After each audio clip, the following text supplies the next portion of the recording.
Headlines most affecting Abbotsford this week: targeted shooting on Harwood, an Abbotsford Egg farm dealing with the bird flu, transit relief, the opening of the Montrose Exchange, and your say in the future of Abbotsford sports facilities. Alex will have more on sports. Our guests this week include Mission broadcaster and author Brian Antonson and a book about a lost gold mine. Okay, Abbotsford, let's get started. Back on Tuesday, October the 29th, Abbey PD responding to the report of an overnight shooting. This happened on the 3700 block of Harwood. About 10 in the morning, a resident in the area discovered that their truck, parked in front of the house, had been hit by a number of bullets, and that's when police were called. Now, nobody was hurt. Abbotsford Police Major Crime now currently investigating, and they believe this was a targeted incident. They're asking for any witnesses, and if you have it, dash cam footage. A BC teen has tested presumptive positive for the avian flu, known as the bird flu, caused by the H5 influenza virus. 2 poultry farms, one in Abbotsford, another in Chilliwack, tested positive. Now, this teen is from Fraser Health, but does not necessarily mean from the Fraser Valley. By the way, the egg farm in Abbotsford had to cull the entire flock. Abbey PD continuing to investigate the thefts of telecommunication wires.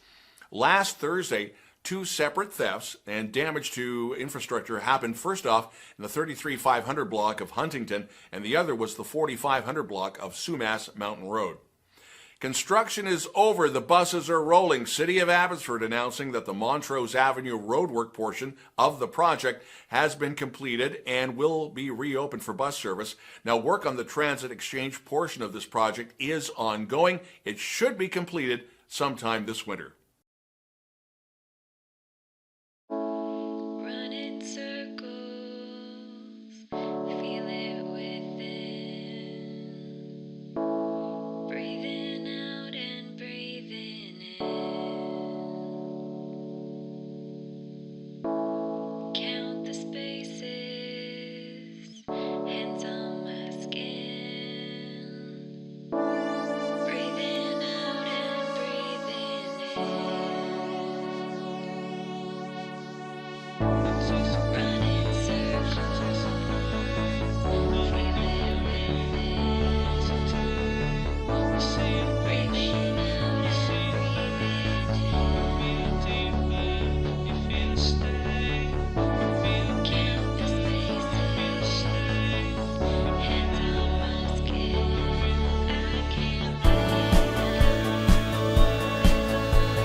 Premier David Eby's transition team continues planning and preparations so the government can hit the ground running when the new cabinet is sworn in on Monday, November the 18th at Government House.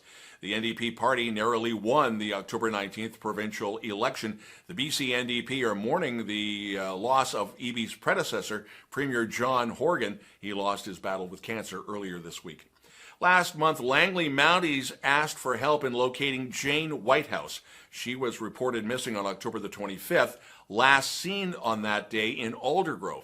Langley Mounties confirmed her vehicle was found stuck in a washout up East Harrison Road on the east side of Harrison Lake. Search and Rescue had to make the difficult decision a few days ago to suspend the search until spring because the winter weather is now setting in. Her family took to social media thanking everybody involved for the search and hoping for closure. Now, the BC River Forecast Center has issued a high stream flow advisory for the south coast and the Fraser Valley because of heavy rain this week. There are concerns for riverbanks along the Abbotsford stretch of the Fraser, and people are asked to basically be cautious when you're on the trail. The book, Slumach's Gold, In Search of the Legend and a Curse, which is about the enduring lost mine mystery. The original book came out in 2007. An expanded version is now out.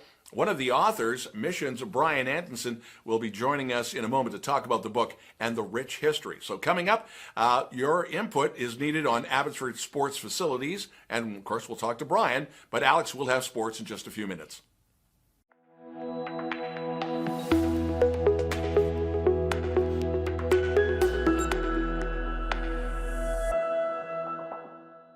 This week continues with a broadcaster, an author.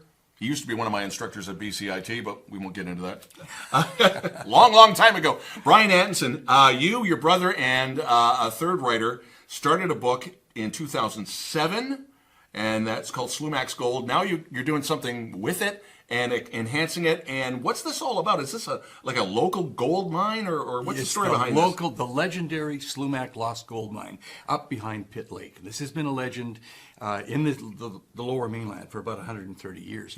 Yeah. In actual fact, our first book that we did, I should say that we heard about this whole thing around a campfire when I was 9 years old, and we were captivated. We were going to go searching for this. It is a campfire story. Yeah, and we were going to go searching for this lost gold mine, and then we realized nobody'd found it after all these years and so on, and let's write a book about it. So the three of us, Brother Rick, Mary Trainer, and I, she's also a BCIT graduate, got together and we wrote our first book in 1972, sold 10,000 copies. Now, 10,000 copies is 5,000. That's a New York Times bestseller. Yeah. For Canada. 5,000 is a bestseller in Canada. So we then ultimately sold that company off to another company called Heritage House, which now owns the rights to this book. They asked us to produce the one in 2007, and we did. That's now sold almost 15,000. And so together they've sold 25,000 about the lost gold mine legend. And so come into the 2020s now, and they wanted this book here, Slumach's Gold, to be produced. Kudos to them for excellent production work. Kudos to us and so many other people for following the legend forever. I can maybe show some of these beautiful pictures that show up in the book. And just wonderful things that many of which a photographer... Is that the actual mine? Yeah, wouldn't that be nice? You see, all these years later, nobody's ever actually found the mine. But there are tantalizing thoughts that people have actually found nuggets the size of gold, the size of walnuts. Walnuts up in the upper pit area and so on. So the legend persists. There's a curse on the lost gold mine. Supposedly, Slumach actually cursed as he stood on the gallows for murder. He said, "Nick memlus, mine memlus," which means, when I die, mine dies in the Chinook jargon. In actual fact, reporters who were present said he did not say a word. At the time, he did not say a word. Went to his death without that. That doesn't stop legends from keeping going and making. Well, that's part of the legend. He was up for murder. He actually, and the wrong murder. The legend says he was murdering Native women and so on back in the days, indigenous people, though the newspapers called them Native women, and things like that. But that was not true either. He had an altercation with a guy named Louis B. Louis B. raised his tomahawk to hit him. Slumach raised his gun and shot him, and that's why he was ultimately hanged in 1891. But the legend has been captivating for so many people. Thousands of people have gone looking for this lost gold mine up in the pit area. Some have died, and then people say, "Wow, that's the curse," acting out and so on. But we chronicle the whole thing, and this is our third version. The first was 56 pages. The second was 160. This is 224 pages. All the wonderful photographs. There we are with our 2007 book. This was on the front page of the Province newspaper. And very, very wonderful exposure. But when you look at these kind of photographs and you see what is up there, that's meant to deter you and say, don't go up there if you don't know what it is like to deal with glaciers and mountain. And there's no forest service roads or anything. To some extent there are, and then you have to get way up into the territory by hiking. There's a current hit television show, the #1 reality specialty channel show in Canada, 2 seasons in a row, and that's called Dead Man's Curse. Some of the locals here are involved in that. The main star is Adam Palmer. He's a Chilliwack guy. Yeah. And they've had huge success following the hints, following the trails. Yeah. High country, low country, looking for gold. Has this book been used in history classes, or do we know of? I don't know that. Oh, okay. I wouldn't doubt it. It's in school libraries, and it's in libraries all over the Fraser Valley and all over the greater Vancouver area and so on, of course. But I don't know if anybody's actually used it in a history class. However, a teacher asked me the other day, would you come and talk about this to my social justice? Oh, and there's cool. a huge element in here about social justice. Slumach was hanged with white man's justice in 1891. Yeah. He would not have been hanged if the murder had occurred today. Now, when it comes to getting the book, Bookman in Abbotsford and Chilliwack will have it. I know it's on Amazon. So. Yep. Have we been able to go to some of the other... Indigo, Black Bond.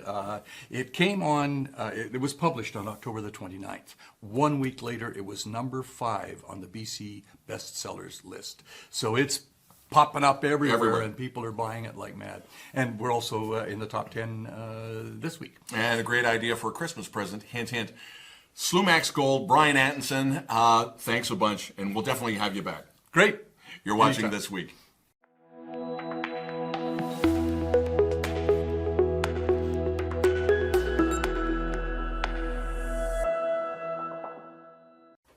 Hello Abbotsford, let's talk some sports. Starting with, the City of Abbotsford is seeking input from the residents of Abbotsford to help guide future investments in sports infrastructure over the next 15 plus years through a sport court and sport field strategy. The survey is open until December 2nd and is available online and in paper format at the Matsqui Recreation Centre, Abbotsford Recreation Centre, and Abbotsford City Hall. All residents and facility users are encouraged to share their perspectives on the current state of the sport facilities in Abbotsford and their ideas for how the future facilities should be prioritized. The 2024 BC Community Football Association Championships are at Chilliwack's Exhibition Stadium. All day Saturday, November 16th. Players involved come from Valley Community Football League, Abbotsford Falcons, Chilliwack Giants, North Langley, Meadow Ridge, and Mission. The UFV Cascades Rowing Club has had a strong fall competing against top competition at the Western Canadian University Rowing Championships, recently on October 5th and again last weekend at the Canadian University Rowing Championships. The long list of accomplishments can be found on the Cascades social media.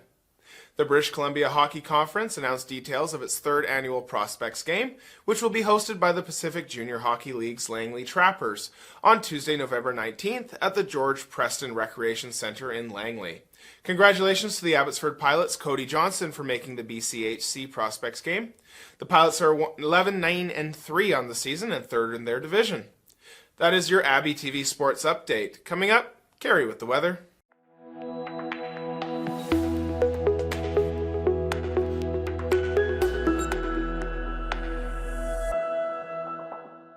It's going to be a very wet weekend. One of the days, Saturday, it's going to rain 15 to 20 millimeters, and Sunday night's going to be pretty wet as well. Temperatures are not going to get above 10 degrees, so it's going to be wet and cold. Next week, it's going to be nasty as well. Most days are going to have some rain. Tuesday, there's only 30% chance of rain, so there is that. Some evenings, it's going to get down to as low as 2 degrees, so very cold, wet fall weather. Fun fact, the supermoon that's happening Friday night is actually called a beaver moon because trappers used to set their traps that particular full moon so that they could get beaver pelts. Actually, not a very fun fact at all. Have a great week. Back to you, Don. Thanks, Cari, and thank you for watching. If you have a local news story you'd like us to report on, you can always send us a note to news@chilltv.ca. Thanks for watching. Have a great weekend. I'm Don Lehn.